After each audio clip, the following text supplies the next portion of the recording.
right. Awesome. Jen, I love you and thank you for doing this. You know I love to call you out.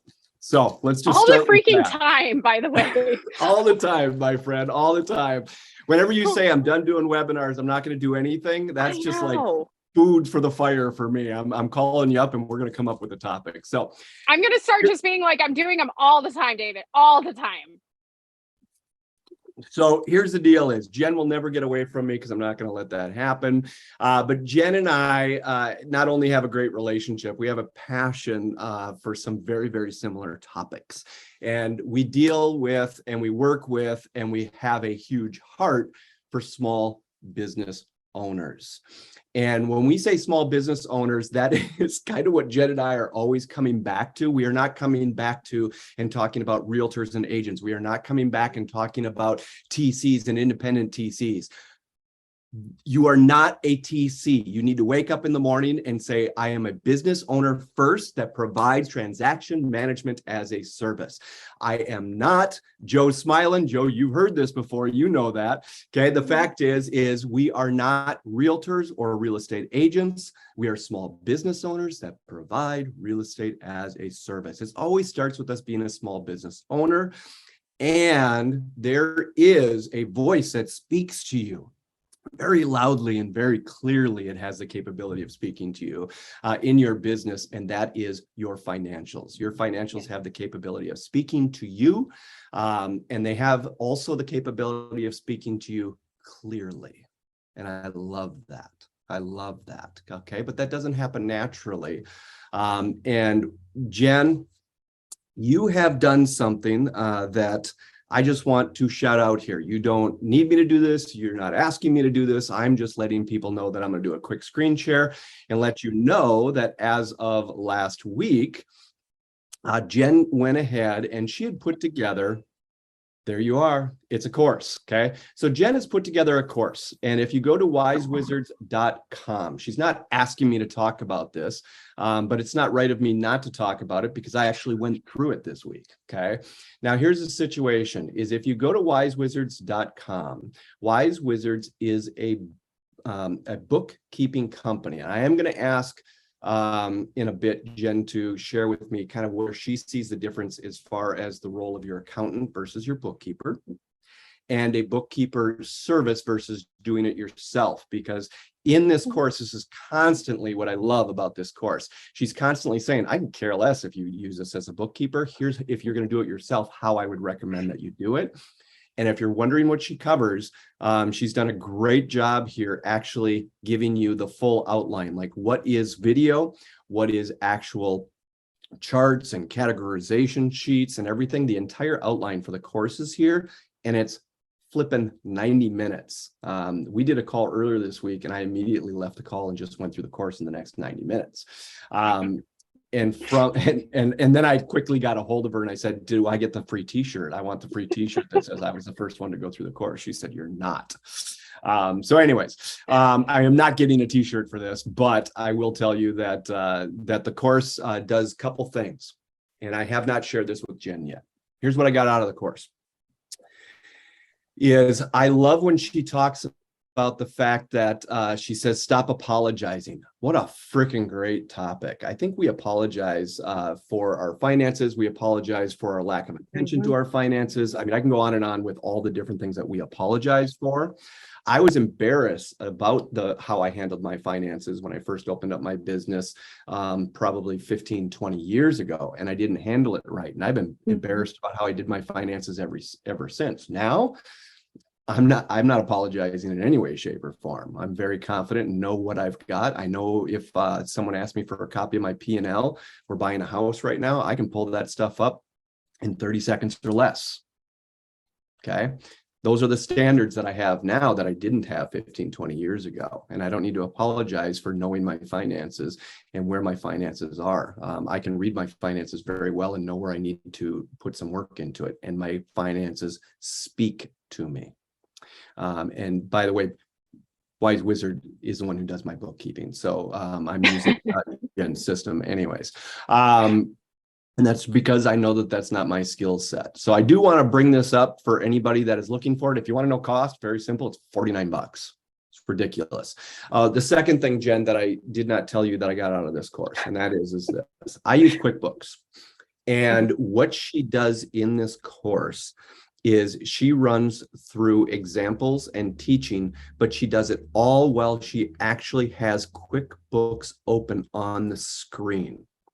This is actually the best 90-minute tutorial of QuickBooks I've ever had. I've never quite seen it from that perspective. That's just me personally, because you guys are the ones doing my bookkeeping. So quite frankly, I haven't quite gone into my own books as much as you went through it in those 90 minutes. And man, did I learn a lot just with that silly program. So if you're even just looking at, you're already doing a good job at bookkeeping, you're thinking about QuickBooks, or you're in QuickBooks and would like to know your QuickBooks better, I think this is a freaking beautiful tutorial just on how to use the tool. I really appreciated that because that was an education that I kind of needed. Most of my education has just been, a 5-10 minute video here and there on YouTube. Anyways, that is a long introduction, but I wanted to share a number of things before we get into it. And here's what I got to ask you, my friend, and you know it. You kind of came up with the title here. Actually, not kind of, you did come up with the title. What were you thinking when you said that? What does that phrase mean to you? Okay. What are your financials trying to tell you? What are they even capable of telling you? How would they tell you? All of that kind of stuff. Where are you at when you came up with that? I loved it. I did. I fed off of it immediately. You're like, well, we could title it this, and you're about to go on with others. I'm like, nope, that's it. I love that. So it's also the title. It's also very similar to the course. It's something that and thank you. I didn't know we were going to say anything about the course. So we're going to need to figure out, how to give your peeps something. So if you are interested in the course, don't sign up yet. We'll figure out a coupon or something after this whole thing, because I did not know that was coming. So thank you very much. So really the reason for the course and the reason for the everything else kind of comes from the reason for the business as well. And a lot of you guys know me from other real estate ventures. I've been an agent. I've been a TC business owner at a little bit of a high level. And I've done a lot of other things. And so I've got a lot of experience in kind of some just different areas. And I happen to be one of those people where people are hard for me and numbers are easy for me. So everything that you see as far as scripts or doing something like this is years and years and years of like sweating down my back before I got comfortable with it. So numbers are just the language that I speak. That's my comfort. So people confuse the hell out of me. So to me, it just makes a lot of sense because I had to learn the language of people. I had to learn how to basically speak human and go, oh, wait a minute. Like you're all emotional for no apparent reason. Okay, sure. And what most people have to do is they have to learn the opposite and learn the language of numbers. And especially, so the history, just kind of backing up a little bit. I have been doing bookkeeping for over 20 years. For those of you who know me, I like to do a lot of stuff. So I've always done bookkeeping on the side, even through some of our other businesses. People just didn't really know about it. And then the pandemic hit. So I have a lot of experience in bookkeeping, and we had a lot of our friends, fellow TC business owners, agents, other small business owners say, you know what? My accountant only does my books like once a year. They're only really accurate. I need to apply for this loan or this grant or this whatever else. Otherwise I'm going to go under. Can you help me? And so it was kind of out of desperation. And we just started helping people because we just needed to. And we were experiencing the same issue. We were going through shuttered areas and everything else. So we just reached out and helped. And what we found was basically the same story. First of all, even more than small business, because small business in the US is categorized up to about 500 employees, which is just silly pants. So I talk about solopreneurs. And yes, if you have a partner, I still consider you a solopreneur. In my mind, a solopreneur is that person who is still like in their business, right? So you can take a vacation, you can do those kind of things, but you're still in your business. David's a solopreneur. I'm a solopreneur. We're very segmented. So we're not on a like personal, you're going to H&R Block, but we also don't need massive depreciation schedules and some of the other more advanced features, which yes, I know how to do. So I was looking at how can we help these people? Because that need was so great and so desperate. And especially, and I'm sorry, boys, I'm not being mean, I like you, but women. Because during the pandemic, women got hit the hardest because all of a sudden the schools are closed. And now we've got to figure out childcare on top of work, on top of this. Some women had to quit their jobs in order to stay home with their kids. And then now they're starting businesses not out of love and vision and idealism, but out of desperation. And how do we pay the bills? So all of this was happening, and it was just a huge need. And I don't know if any of you have had this. I'm very stubborn. So when the universe speaks to me, when it speaks to David, it's very beautiful, and he does a plank and there's meditation and it's gorgeous. When the universe speaks to me, it's more like a Mack truck hitting me upside the head a couple of times, then backing up and going over. So that's my experience. And that's what I felt like we were usually going see through. Actually unicorns walking by as well. I figured. Yeah, I figured. Yeah, Mack truck, roadkill right here. So I was like, okay, stupid, like, hello, there's a need here, right? This is a way that you can do. And I happen to be a little bit of a feminist, and I happen to really, really be passionate about empowering people. And I also don't believe in the almighty dollar. I'm sorry, don't hate me. So it just was kind of a natural synergy in all of this to create Wize-Wizards that is specifically geared towards solopreneur. As we did that, that was a great first step. So we have our system, which you're part of, and we do monthly, all that fun stuff. But then I started hearing people would literally call me. And again, boys, I love you, but you usually don't cry on the phone with me. The women would call me and within a few minutes be apologizing about their finances. Now, think about this for a second.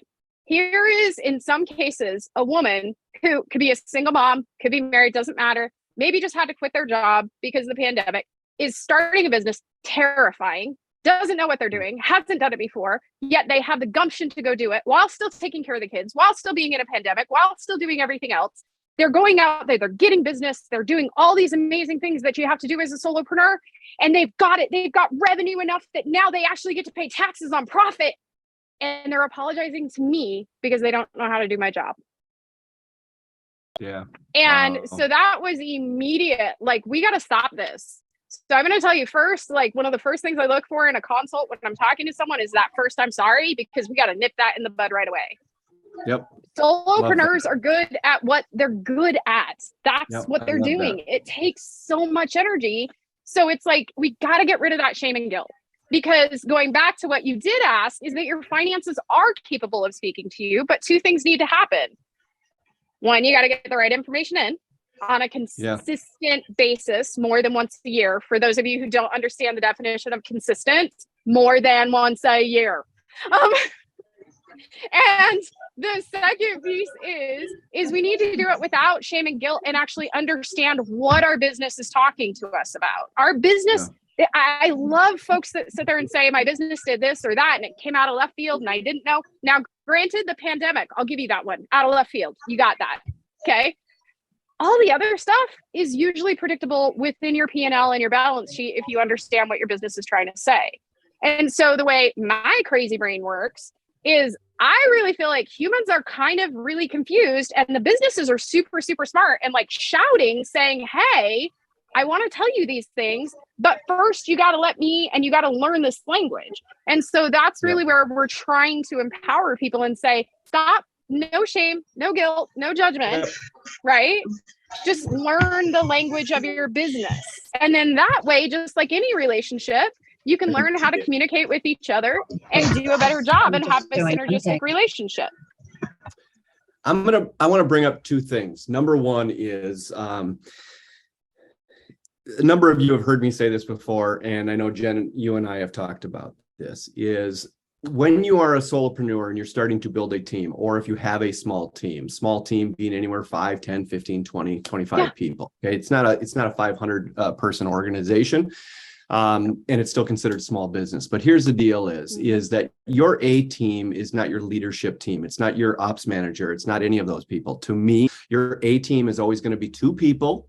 And then the third one is optional, but you either have to outsource it, or you need to make sure that you have someone, might be yourself or someone on your team, that is crazy skilled at it. So your A team is going to be your attorney and your accountant. Your attorney and your accountant. Now, the third one that I said that's in parentheses is your bookkeeper. Now, Yes. that is one thing. I know you didn't tell me to talk about the course, and you didn't even know I was going to bring up the course. That's one area I'm going to pull out, because constantly throughout that course, she's saying, I don't care if you use us, this is what we're doing, just so that you know. Otherwise, if you're doing it yourself, here's what you need to be doing. Mm-hmm. It's either way is okay. But here's the difference is, I said there were two things I wanted to bring up. Number one, what is your real A team? That is what your A team is. Your A team is your attorney and your accountant. Second thing is you said something that I think we just need to make very real and relatable. Okay. There's some people you're watching out there and you just think they're crushing it in their business and everything else like that. And they could be with volumes, units, numbers, or could be great cash flow coming in and everything else like that. That was me 20, 25 years ago. But in the background, what was happening is what Jen used as an example. She said, actually putting your numbers in all of the correct data at least once a year. There isn't a chance under God's green earth, and that's me being vulnerable and honest with you guys. 25 years ago, I didn't even do that once a year. I got years behind and got myself in trouble. Now, are you kidding me? My bookkeeper's in my system once a week. Yeah. I'm not updating it annual. Literally not even touching this annual. I'm touching it weekly. Okay. Now, granted, sometimes we learn from a lot of pain. That was a lot of pain that I went through because I got myself really far and deep and I didn't know how to get out of it. It took me years. But hopefully when we make mistakes, okay, which I was embarrassed about for years. Now I'm actually, it's only been the last couple of years that I'm even willing to talk about it because I'm so much in the opposite direction. It's 52 times a year minimum versus once a year. So I hope that makes it real for you guys. Whether you're touching it once a year, you haven't even touched it in the last 2 or 3 years, and you haven't really handled your taxes and your bookkeeping, okay? Or whether you are touching it once a quarter right now or once a month. Wherever you are, you just are, okay? Wherever you are, let's just call this and be very human about it. I wasn't touching my bookkeeping literally once a year, and I got years behind. And now I'm nervous if I don't touch it every week. So just know where you are and set goals where you want to be. And now, Jen, I do want to ask you about this. Except I have to totally correct you because you were wrong about something on the A team. So this is what you get when you have me on a webinar. No, that's good. That's good. So one thing about that A team, a bookkeeper is an integral part. Because whether you're doing it yourself, right? We all hear this. We're in the real estate industry. You know, if you don't have an assistant, you are an assistant. If you don't have a bookkeeper, you are a bookkeeper. You just may be a really crappy one. And a bookkeeper has to be part of your A team because of this reason and this reason only. Yep. How many of you have actually looked at the invoice that you've received from your CPA or tax preparer and had a breakdown of how much was actually bookkeeping? Now, most of you are going to be like deer in the headlights. Here's the reason why. I do contract work with CPAs every single tax season and have done so for years and years and years and years. I am billable at $200 an hour. My sole job during tax season when I'm doing these contracts is to clean up business messes because their financials are not in correct order prior to the CPAs working on them. Yeah. Typically, my side is the most expensive part of tax prep. So by being consistent and doing it on a regular basis, you are giving your CPA financials that are already prepared. They don't have to go get someone like me to do a rush job because now we're at the deadline and I've got to now turn somebody's entire year around in 24 hours. So whether you pay for a bookkeeper consciously or subconsciously, please, please, please understand you are paying for bookkeeping services. Yeah. The other thing I do want to, just because I want to keep bringing it back into our daily real life here is this. Is right now, Dina and I, my hot wife, we are out looking for a house right now. And we went and got pre-qualified. And it was just confirmation to have that loan officer when he asked me for all of my documents and everything. He's like, dude, for someone who's self-employed, you were able to find those. I mean, he couldn't believe how fast he asked for them and he had everything he needed within 5 minutes. There was no chasing Breckheimer around or anything. And that's not even because I'm any good. That's because I've got a good accountant and I've got a good bookkeeper, and I know where those things are kept. And I have a 30-second rule. I can pull my P&L, I can pull my taxes, I can pull all my financials in 30 seconds or less. And that isn't even because I'm any good. It's because I know the value of that. And that is part of our financial system within our organization.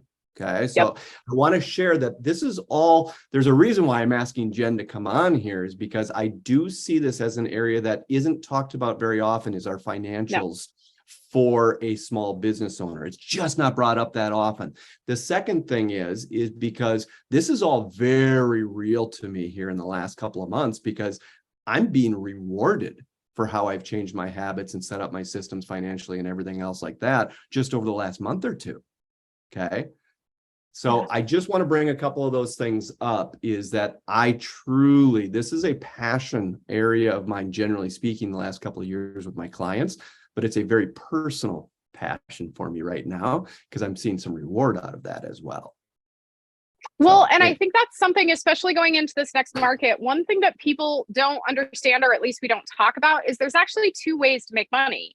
There is increasing your revenue, but there's also decreasing or understanding your expenses and where you can cut.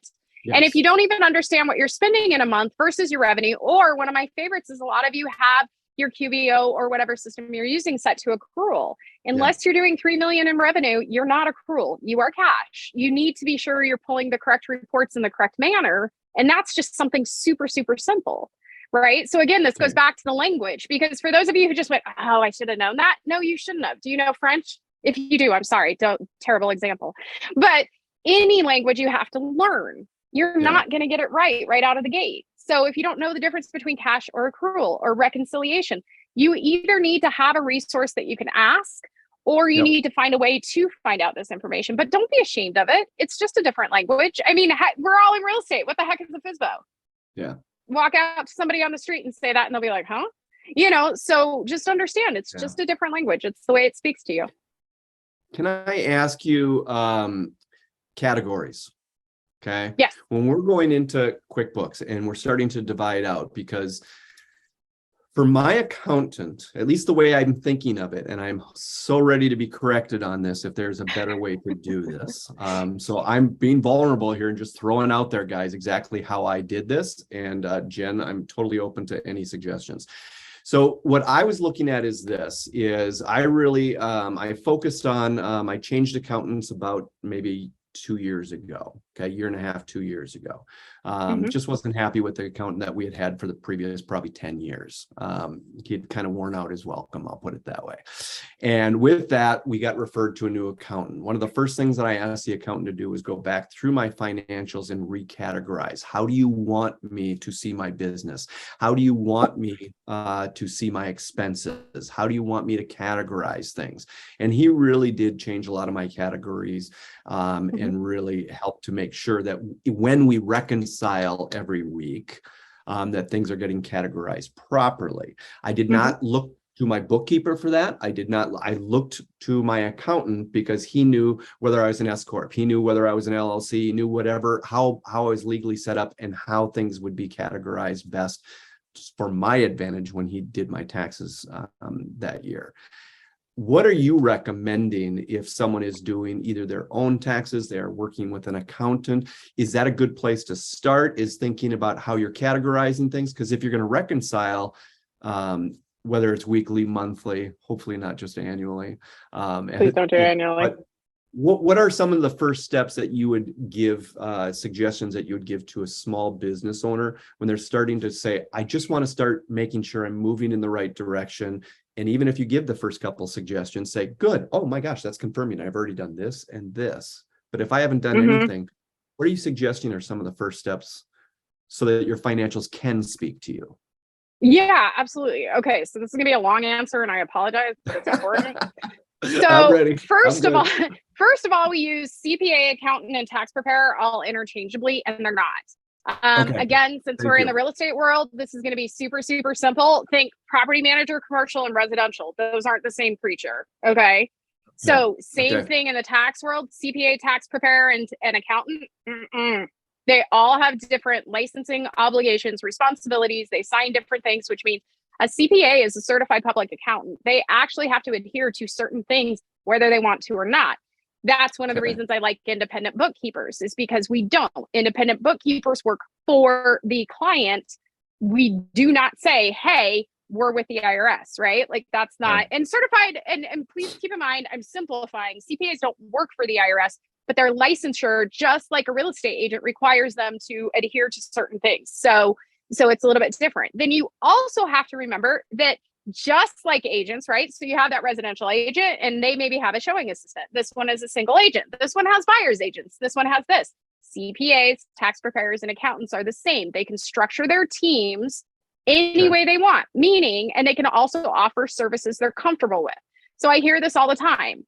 Well, my CPA doesn't give me advice and doesn't do that. Right, because your CPA probably doesn't, because that is the type of service that they offer. There is tax preparation only by a certified public accountant. So someone like a Big Four firm, they're not making recommendations. They're doing audits and they're making sure that everything is correct. Then there's other accountants or CPAs or tax preparers that will offer financial advice or help. There's even bookkeepers. So when David was saying, I don't talk to my accountants about my chart of accounts, that's one of the most frequent things I am booked on Zoom with our clients, because they don't want to talk to their accountant at $250 an hour in order to figure out their chart of accounts. And we don't charge that. Right. So it doesn't necessarily matter. You can honestly even pull your Schedule C or 1120 or your 1065, which are all tax forms. Okay. So I'm not, they're tax forms. They're probably hiding in that packet your tax preparer gave you. And it has a breakdown of basically what the IRS is saying or is wanting. Now, one thing on that, if you remember nothing else and you're like, I'm still going to go out and I'm going to do this on my own. First of all, I highly recommend QBO. There's even a video, I think it's free, on why I recommend it. I know some of you are on different platforms because of a lot of different amazing reasons. And for the standard solopreneur that doesn't have time, go with QBO. It works with the most banks. It is the most comprehensive, and it has the fewest amount of downtimes or outages. Okay, so it's kind of like why I recommend Google. Yeah, real quick QuickBooks for anybody. Online. Sorry, QuickBooks Online. Yes. Yeah. I was just gonna say, because you broke up the first time you said it there. So QuickBooks Online is what she is using. And I will say, I know I'm not trying to plug your course left and right here, but I will say that that is what you're going to see in real time, how she uses that. And luckily it is what we used, but I still enjoy, I should say, I appreciated that you actually took the time in the tool. It is not just Jen on the screen for 90 minutes just talking at you straight. It's literally the tool is a screen and she's about this big in it. I needed to see the tool in action because it's a tool that's part of my tool set and tool stack for my company, but I don't know it like I should. So that was really helpful for me. So good. I'm glad as well. We use that as well.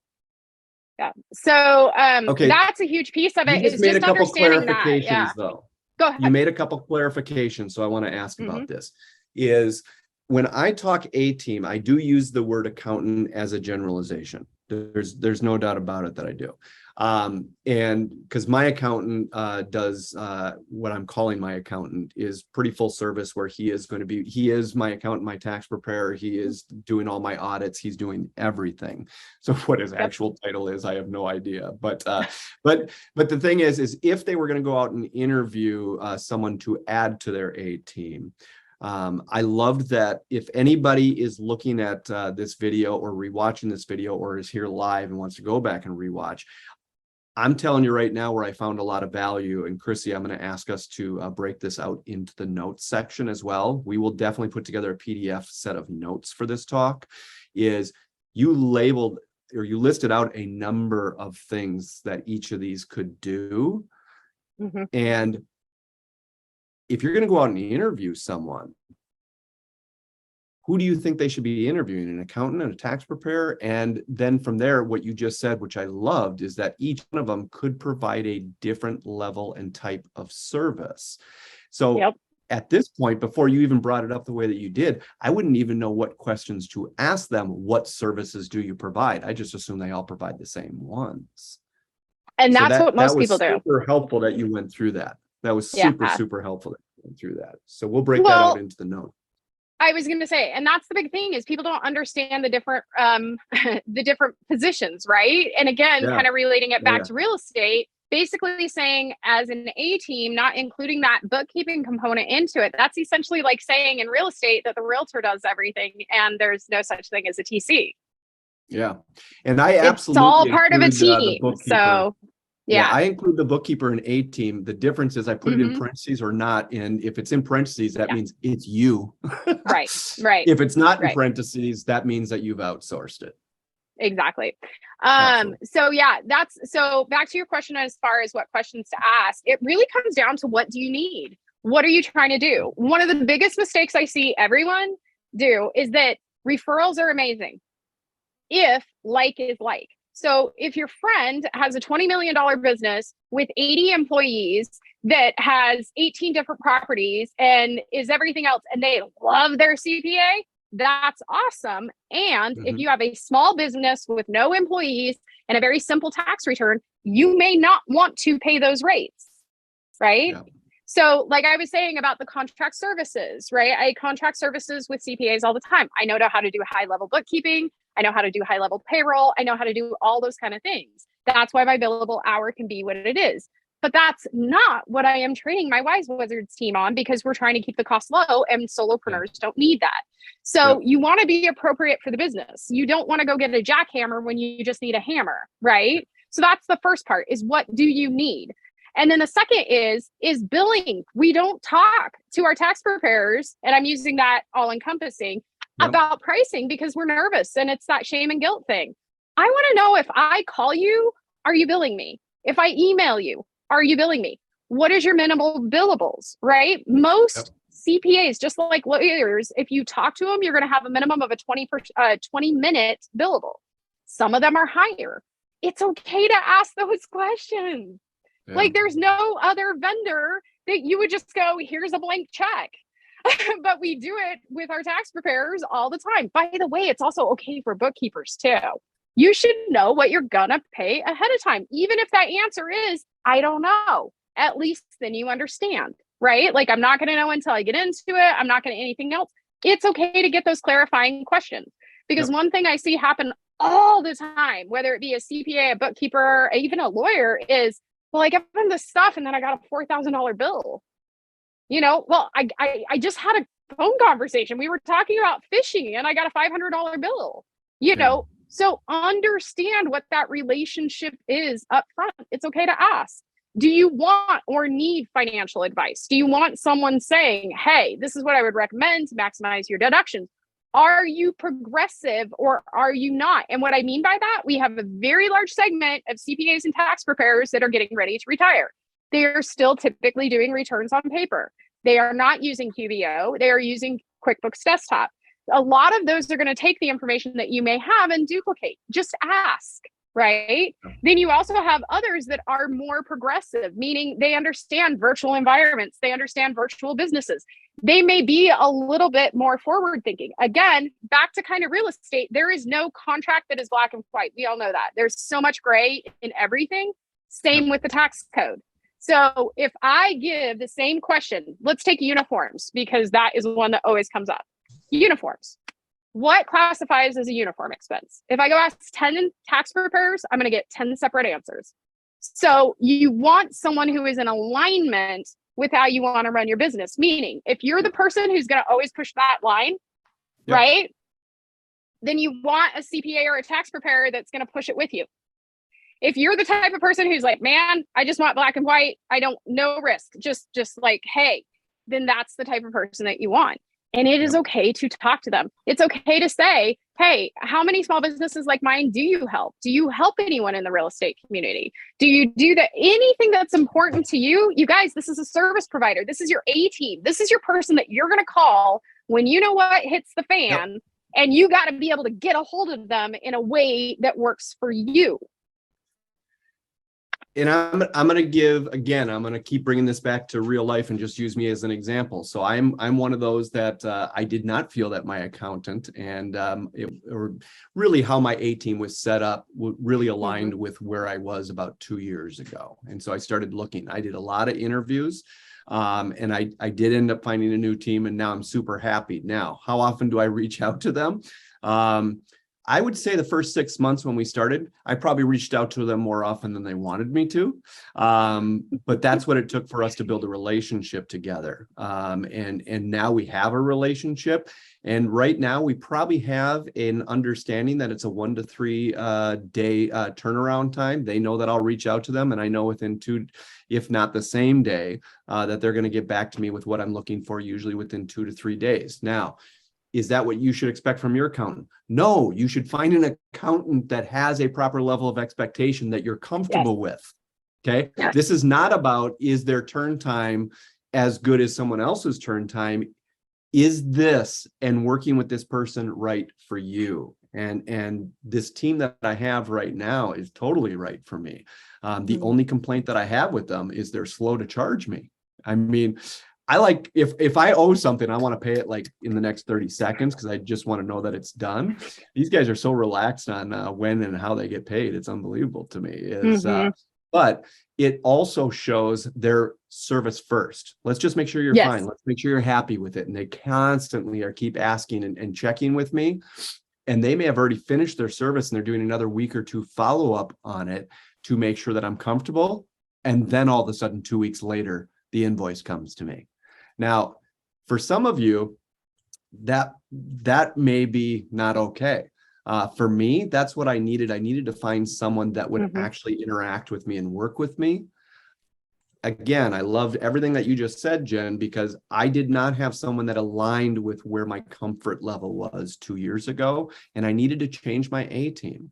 Now, for some of you, you don't have an A team. For some of you, this call may be just, how do I even look at my A team and determine, is this the right team? Have I built the right team? Those types of things, because I'm telling you right now, the level of peace and comfort that you can experience by having the right A team and not having the right A team, I mean, it's a game changer for my peace and mind from a financial standpoint. Just my personal experience. And I think it's important that we can talk technical, but we got to get very real. I spent years not comfortable in this area. And right now I'm just so happy and pleased with where we are and the level of communication. It's silly. I do have a question for you on P&Ls. So you guys produce for me, and that's what I asked for, is I'd like a P&L monthly. So I get I get my monthly reports and everything else like that. What would you say because how I do it doesn't mean that that's right or how everybody else does that. What would you say is most typical, or what would you recommend for a P&L for a small business owner? Should they be getting one a quarter, a month, a week? I mean, what does that look like so that they can properly review and let their business speak to them? So a couple of things. First of all, I love that you thought that was your idea. I really do appreciate that. So any bookkeeper who's doing a monthly is going to send you a P&L or balance sheet. And if they don't, that's kind of a red flag. The P&L and the balance sheet is essentially how your bookkeeper is basically checking their work, right? Because when you're putting in all the transactions and categorizing and then you're reconciling, the only way that you're going to see that something was put in the wrong category is by running those reports and seeing them month over month, year over year, period over period, and seeing what those changes are. It is your double check. It is the ultimate double check. So any bookkeeper that you're working with that is doing any sort of monthly service, which means they are entering your transactions or categorizing on a monthly basis, should be sending you a profit and loss and a balance sheet at minimum. And if they don't agree, you can send them my way. We'll have a conversation because you're not going to convince me otherwise on it. If you are not reviewing your P&L and balance sheet, and I'm not saying sitting down for 8 hours and going through it, that's not what I'm talking about. I'm talking about a 15-minute to a 30-minute review of your balance sheet. If you are not doing that at minimum on a monthly basis, that is essentially like putting your business in the corner and being like, I don't have time to talk to you today, but hey, I'd like a paycheck. So you need to be reviewing at least then. I am also, again, a huge proponent of having your software be something that both you and your A team can be working in, so that just like David said, if I'm on vacation and he needs to go grab a P&L or he needs to see what happened last week, he's not waiting on somebody from my team to get that. We're going to make sure that he is empowered enough and understands enough that he can pull that report so that he can just jump in and do it. I really firmly feel like that is the way the financial sector is going now, is more transparency from both sides, So we're Yep. working in more of a collaborative way rather than I give it to you and then you give it to me, right? So I do think that every small business owner at least once a week needs to at least be just looking at their financial software, because guys, how much are those overdraft fees? Okay. So like just that's a really easy cost savings. I don't know any solopreneurs that are rolling in it on cash flow. That's just not the nature of a solopreneur. So just being aware of like where you are as far as your bank account, because the other one too, some of you are like, I got 50 grand in the bank. I don't need to worry about it. Bookkeeper who works for CPAs is saying you're not maximizing deductions and you're also probably missing a lot, and you're going to end up being taxed on a lot of that where you could defer it so you don't have to be. So there's also a level. And for those of you who just went, oh, she hurt my head. Yeah, it's the financial world. So there is also a level at which you don't just want to have money sitting in your bank. You want to make sure that you're being smart about it. So again, just having that A team and having those conversations. And like David said, he talked to his accountant. Dude, hit up the cheapest person first on your A team and be like, hey, do you know this answer? And if they don't, sometimes they can figure it out. Yeah. Let's do this. Does anybody, I just want to open up the floor because we've got about 10, 15 at the most minutes left. Is there anybody that wants to ask any questions or even share? Because I do think real stories bring this down to reality based on what you had started your course with, Jen, which is apologize. Stop apologizing for your business. If there's anything that you want to share or any questions that you have for Jen, anybody? Jen, go ahead. Go ahead. I see your hand up, Ann.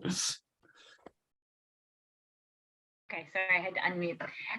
So Jen, as you're talking, I'm so glad you talked about the different types of accountants, because I hired this CPA because yes, another agent who is a small business agent, so at least we're in the same level financially. She recommended her and she's been great, but then she made a comment about something about taxes or something. And I was like, wait, like you're not going to help to advise me on that?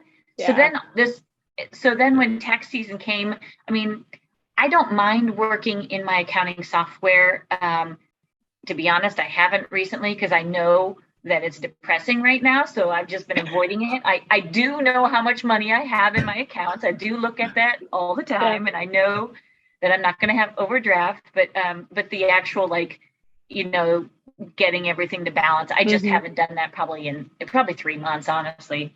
But it's, just because it's depressing. But that's okay. I got 4 new agents this week, so it's going to go up. So, but a side note in that is, so are you available for just like consultations? Because my big question is trying to categorize those expenses. Because like I had an aha when talking with a guy this last week, and he was saying, well, he said, make sure when you do, what was it, meals or something like that, if it's truly something where you're trying to get an agent, that could be categorized under something else. Like meals, you only get 50% reimbursement or however it is, deducted or whatever. See, I don't know your terminology, and so I was like, okay, so I need to categorize things correctly to get the biggest bang for my buck. And so that's really like what I need help with. So do you offer those services? So short answer is for our clients, yes, absolutely. One of the things that we have as part of our service is that I have a Zoom link that's on my email signature. Any of our clients can sign up on that anytime they want. They can ask me about how they do their AR, how they do their AP, what the heck is reconciliation? I don't know how to read my P&L, all that kind of fun stuff. Yeah. Do I do it on my own separately? No, my days of consulting are over. So I don't do that. One thing I will tell you though, because a couple of things, and let me just all share. So first of all, again, how many of you get newsletters, go to events or anything else about the most recent form changes, about the most recent state tax changes, as far as licensing, as far as anything else, right? All the time, like we have to know what our forms are. Guys, it's not different in finance. Okay. Yeah. You are missing deductions like nobody's business. The COVID CARES Act that came out actually said for 2021 and 2022 that all meals, if an employee or business owner is present, are fully deductible with no business purpose. Yeah. So the 50%, not true. It's 100%. And that's the struggle, you guys, is that for people, I tell people this all the time and they go, shoot, I had so much in 2021, but I've already filed. Yeah. And it's not going to make sense to pay for the amendment. You're not going to get that much savings, but you just missed out, honestly, for our services, our typical services. And there's lots of bookkeepers out there. Again, I'm not promoting Wize-Wizards. I'm trying to give you guys an idea of you're stepping over dollars to pick up pennies. Yep. I hear this all the time. Somebody will sit there and say, I do my own books. It only takes me 4 hours a month. Awesome. You just got 4 new clients. How long does it take for you to run a file? A lot of bookkeeping services, most of our solopreneurs are under $100. That means in a typical year, 4 bookkeeping services on a weekly basis and a monthly reconciliation basis, you are paying $1,200. If we just saved you that much in deductions because you weren't forgetting about them, you were understanding code, we were bringing up things, we just paid for ourselves. I will say my accountant and my bookkeeper, both of them, because those are they're all part of the new team here over these last 2 years, have way more than paid for themselves. And I don't mean like they've just paid for themselves. I mean multiple times over. Hardcore. Lindsay, you had something that you wanted to ask. And I just wanted to say one thing, you guys, really quick, because again, you brought up that I haven't done it. Y'all, I don't do my books. There's a reason behind it. Because when I am the business owner, so first of all, it's emotional for me because I get depressed. I'm like, oh, it's not doing that good. I don't want to do it. I have to have somebody else who doesn't give a rat's behind in there and doing it. Also that consistency piece, because here's the gig. You are not, I don't know about the rest of you. Maybe it's just an age thing. I don't remember what I had for breakfast yesterday. I am not going to remember what the heck that receipt was from 2 weeks ago. So having somebody else go, Jen, what was this thing? Oh, crap. Yeah. Home Depot, Wayne forgot the card. You know, like having that is really important, even when you know how to do it. And I think especially because I know we have a lot of TCs here, I think we get a little crazy and we're like, well, we're good at admin, so we must be great at bookkeeping. Stop it. Like we tell agents to stop that all the time. We're like, I know you know how to run a file, but please let me do my thing. Right. So understand, if you do not have the time to give it that it deserves, leverage it out. It's just like anything else, guys. You just said 2 things that I resonate with so much. Number one, the consistency. That's why mine's weekly. I want everything reconciled weekly. And number 2, I get geeky. So if I want to know something, I'm going to go so far deep, it's not even funny. I'm going to go so far deep that I can go into it as a profession because I just can't stop myself. And if I am not willing to do that, and also not be able to pull myself away from it emotionally, I already know myself well enough. I need to outsource that. And so that is. And also keep up on the code. If you're going to do your own bookkeeping, I'm really sorry, but you are saying, I need to understand my chart of accounts. I need to understand the tax code. I need to because that's what you're signing up for. You don't go say, I want a license to drive a car and not take the test, guys. All right, Lindsay, what you got? Okay. So I'm of the generation that never used checkbooks, so I've never learned how to balance stuff. I use a debit card and I instantly see what money comes out in my account. So what I guess I don't understand, what is bookkeeping? What are you looking for when you're asking your financials to speak to you? What are you actually looking at a profit and loss for? I hear that you guys are talking about categories. Is that like one of the key things when you're working with a bookkeeper, is that they're categorizing your expenses? Can you just give me like an overview of what that is, I guess?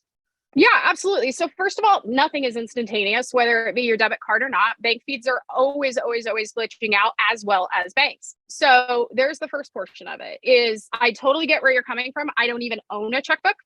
I don't at all in any way, shape, or form. And yes, I'm older than you, but like I learned. And so that's the first piece, is nothing is instantaneous, especially when you're collecting revenue.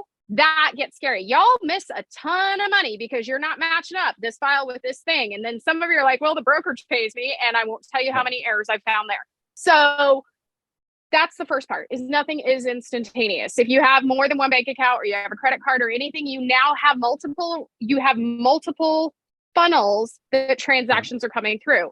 In order to determine what your taxable liability is at the end of the year, the IRS asks any business to basically categorize what those expenses are. Meaning, are they office expenses? Are they office supplies? Are they rent? Are they repairs? What are they? They also throw a couple of categories in there to try and mess you up so that they can audit you. Things like other, various, financial, or other, various, miscellaneous, general, and they are specifically on your tax returns so that if you fill those out because you think you're so smart with really big numbers, you now are going to be gifted with an audit. So congratulations.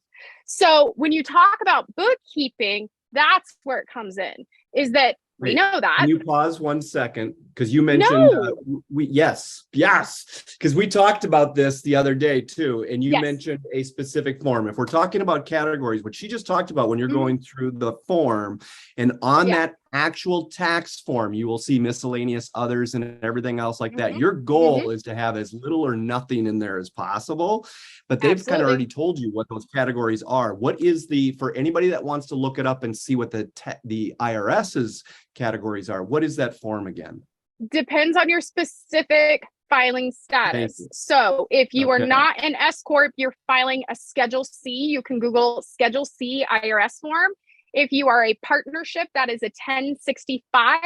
And if you are an S Corp, that is an 1120 and 1120S if you are an S Corp partnership. I think that might even just be insightful for anyone. Pull it up in your category, and it may be the first time that you've truly looked at that form from the perspective of our conversation today. And I'm going to highly recommend that. And I loved when you pointed out to me, I don't know, a couple of days ago when we talked, you're like, what are your categories? As long as they're not miscellaneous or any of those types of things, because that's almost a trigger for the IRS. Absolutely. To ask you more questions. Welcome to the audit. Exactly. So, and so each one of those categories has a different tax deduction percentage or whatever. Is that correct? In some cases, and then they also have one of the things that the IRS loves to use, which is the favorite gray word or gray verbiage everywhere, usual and customary. So they basically take all the different IRS forms and, like, let's say, for example, transaction coordinators, they're going to take all those different forms and they're going to say, what is the norm of the expenditures for transaction coordinators? The people who are gifted with an audit are going to be the outliers from that. No, they're not going to ever tell you what it is, ever, because then it's not fun and they don't win. So you want to stick with the traditional accounting methods, right? And this goes back to why you want somebody who's a professional. It really comes down to, you guys, why do people hire TCs? Why do people hire somebody to change their oil? These are not, I'm sorry. I've overseen so many transactions I can't even see straight.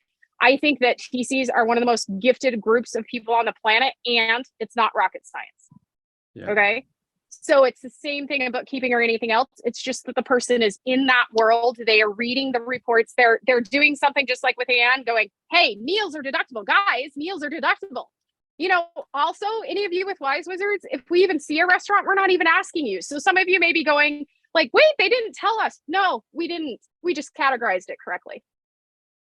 Okay, so 2 words I want to bring up for anybody that wants to write these 2 words down is, I think a lot of times when we say, why do people hire a transaction coordinator? Okay. And we usually say because they're looking for leverage. And I think that this conversation here speaks to the fact that there's at least 2 things that they're looking for, or they should be anyways. And it's the same thing that she's saying about getting, the proper bookkeeper or accountant or anything else like that. You're not just looking for leverage. You're looking for someone that is a specialist in that specific area. That's important. I think so often we give leverage almost too much credit.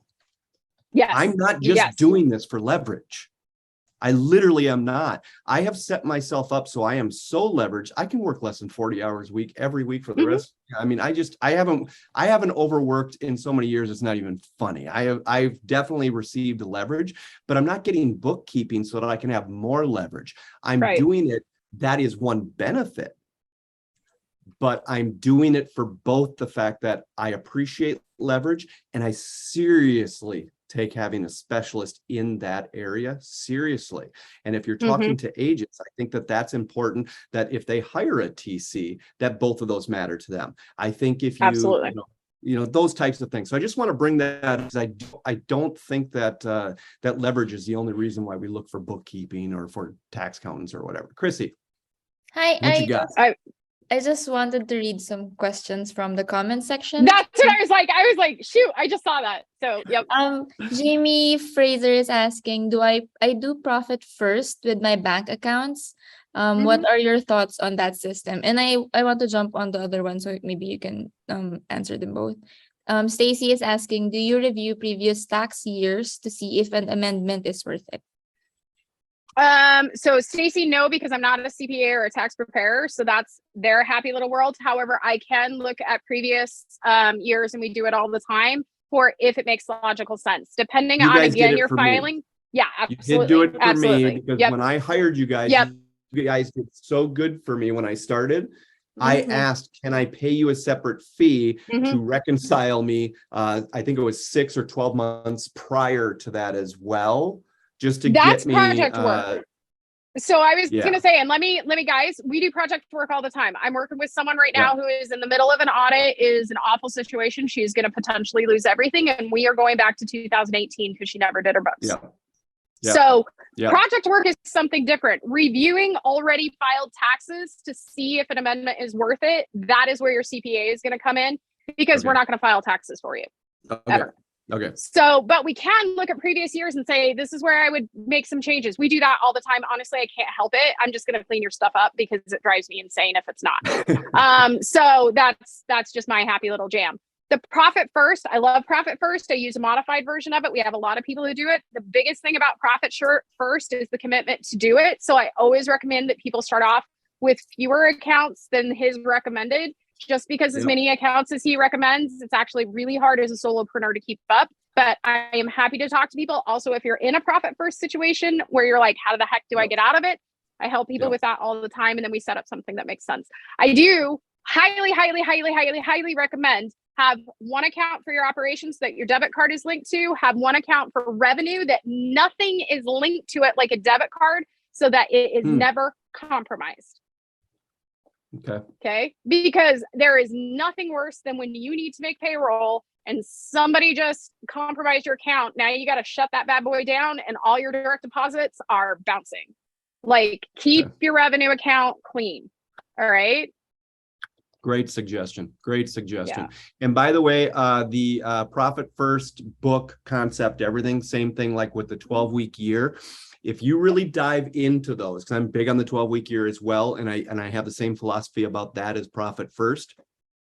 The concepts are deep, and what they're asking you to do, if you're not already doing their full concept, to do their full concept is a level of commitment that most people are not ready to go from 0 to that. I'm just telling you, the average person will start that, get confused, and they're back to where they started 3 months later. Okay. Yes. There are baby steps to work into those programs and into those types of systems. And I'll tell you right now is if you're not prepared to take it as a baby step and grow into those systems, be prepared that you may be right back where you started 3 months later. So I love that. It gets frustrating. It gets really frustrating. First baby step I'd say for everyone is just revenue account. Super important. Revenue account, operations account, guys. Super important.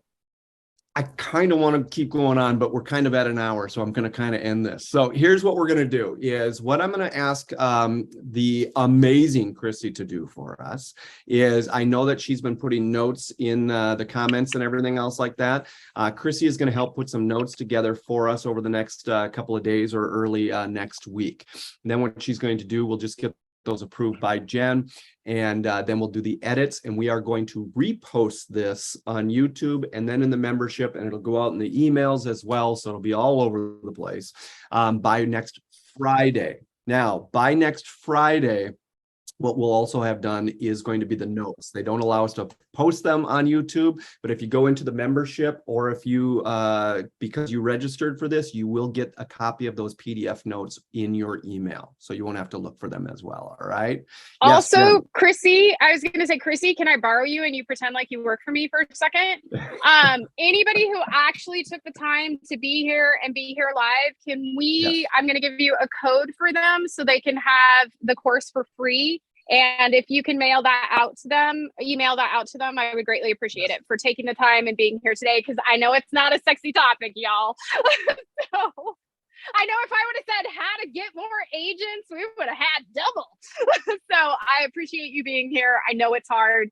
I know I'm with Michelle. I'm with Michelle. there. Mwah, mwah, mwah, mwah. Yeah, I had no idea. You had no idea I was bringing up the course No. and talking about it as much as I did. But the fact that you just surprised us at the end and goes, well, you've been talking about it the whole time. I'm just giving it to you all for free. Thank you very much. So, all right, I'm going to say goodbye to everybody and hang this sucker up. But tons of love, Jen. Thank you. Thank you. Thank you. Thank you for taking your time.